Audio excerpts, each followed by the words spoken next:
오늘 우리에게 주시는 하나님 말씀 함께 봅니다. 오늘 우리에게 주시는 하나님 말씀은 창세기 36장 15절부터 19절입니다. 그러면 다 함께 읽습니다. 에서 자손 중 족장은 이러하니라.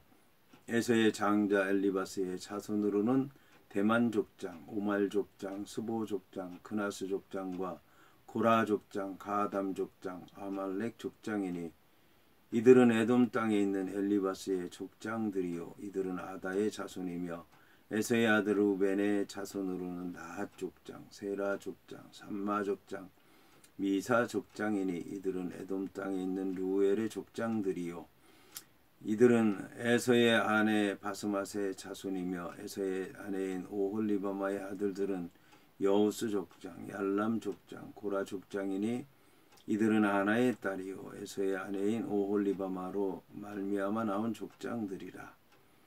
에서 곧 에돔의 자손으로서 족장된 자들이 이러하였더라. 아멘. 오늘 말씀의 제목은 에서의 자손 중 족장입니다. 그러면 본문의 말씀을 통해 함께 은혜 나누도록 하겠습니다. 오늘 말씀은 에서 자손 중 족장은 이러하니라는 말씀으로 시작을 합니다. 족장에 관한 얘기를 하게 되는데 족장이라고 하는 말의 뜻은 이제 알루프, 히브리어의 알루프에서 나왔는데 이 알루프는 이스라엘 백성들 1000부장, 100부장, 50부장, 10부장 이라는 말이 나오는데 그 중에서 1000부장을 가리키는 말입니다. 그러니까 족장은 1000부장이 1000명의 군인들을 거스리는 그런 군대 지휘관이라는 말처럼 족장은 1000명의 성인들, 건장한 청년들 20세 이상을 거느리는 족장이라고 얘기할 수가 있습니다. 그래 1000명의 이 성인들 20세 이상 청년들 이상을 거느리는 족장이라면 그 주민들까지 다 포함하게 되면 수천 명에 이르게 될 것입니다. 그러니까 이제 수천 명의 사람들을 거느리는 그런 지휘자, 지도자, 우두머리라고 볼 수가 있습니다. 이런 이제 족장들의 이름이 계속 나오게 되는데 오늘 이제 이 이름 가운데서 아말렉이 첩의 아들로 나오지는 않지만 엘리바스의 계열에서 맨 마지막에 나오는 인물이 있습니다. 그 사람이 바로 아말렉인데 아말렉이라고 하는 사람이 족장으로서 나옵니다.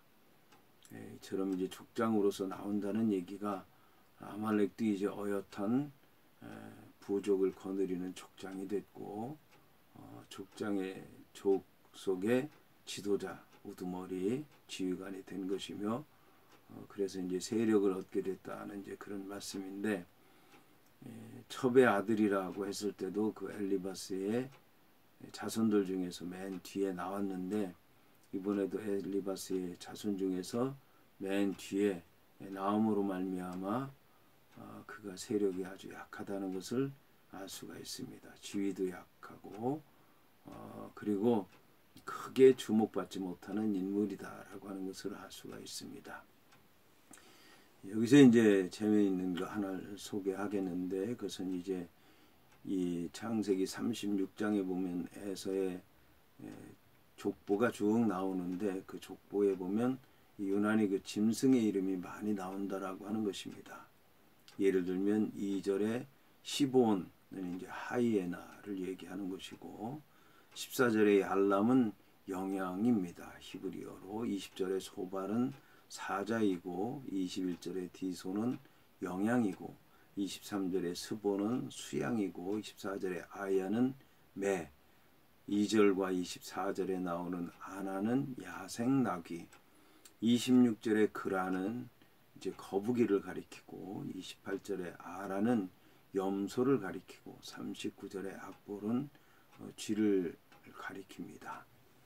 이런 것들이 사람의 이름에 붙여서 나오는 이유는 이것이 이제 그 사람이 정말 짐승이라는 얘기일 수는 없는 것이고 또 어떤 이들은 이것에 대해서 우리나라의 이제 십간 십이지처럼 짐승들의 이름을 따라서 그 이제 운명이 결정된다라고 하는 그런 뜻으로 이거를 해석하는 이들도 있기는 하지만, 그러나 이제 성경의 경향을 보게 되면 이런 이름이라고 하는 것은 그 사람의 성향을 가리킨다고 얘기할 수가 있습니다. 그러니까 이 짐승들의 이름을 따서 이렇게 짓게 된 것은 그게 그 사람의 본명이라고 얘기할 수는 없고 별명으로 여겨집니다. 그러니까 이제 그 에서에게서 난 그 자녀들의 성향이 짐승과 같았는데, 그 짐승과 같은 성향을 분류하자면 이런 성향을 가진 사람들이다라고 이제 소개하는 것이라고 볼 수가 있습니다. 성경을 보게 되면 이렇게 이제 하나님께서 또는 하나님의 말씀을 받은 이스라엘 백성들이 사람을 어떻게 보고 세상을 어떻게 보는가에 대해서 우리가 이제 이런 말씀을 통해서 이해할 수가 있을 것입니다.